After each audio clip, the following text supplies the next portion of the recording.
My name is Inge.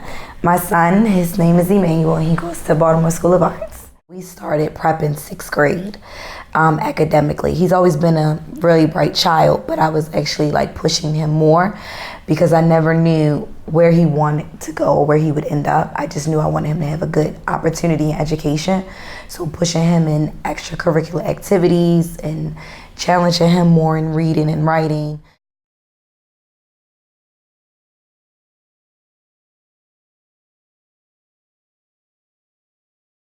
They tell you to pick your top 3 in the beginning. So we did Poly, Dunbar, and City. That's how we did it.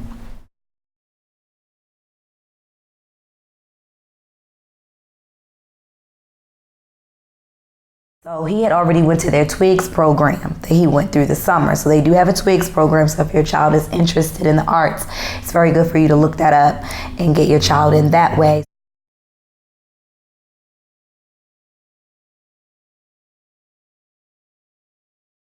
It's funny because he initially auditioned for acting and singing, and he got chosen for both. But then they came up to him and asked him background information, what does he like to do for fun and things like that. And he was like, well, I like to write, I'm currently writing a script. And they're like, you're writing a script? And he's like, yeah, I'm writing a script. So I was like, well, we have this new program coming. It's called visual storytelling. And it's part of directing and green screen and things like that. How about you audition for that? So they squeezed him in to do the audition. It took him, he only had 2 days to prepare. So then when he came, he blew him away.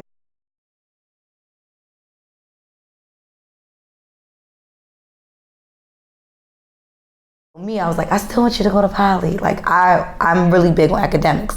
So I was like, I want you to go there. So my son said, Mom, BSA has a 98% graduating rate.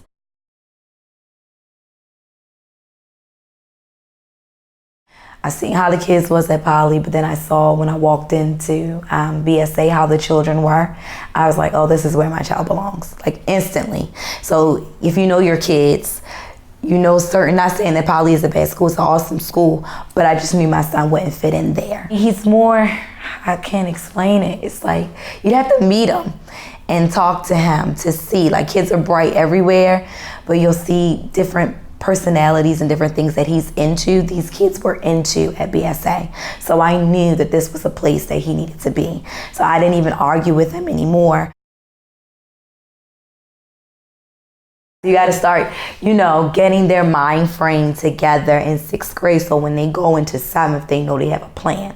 And always, it's never too young to ask your child, what do they want to be when they grow up? They may change it 1,000 times. And it doesn't matter if they change it 1,000 times. And then sometimes you have to be really realistic with your kids. This is the harsh reality of the world.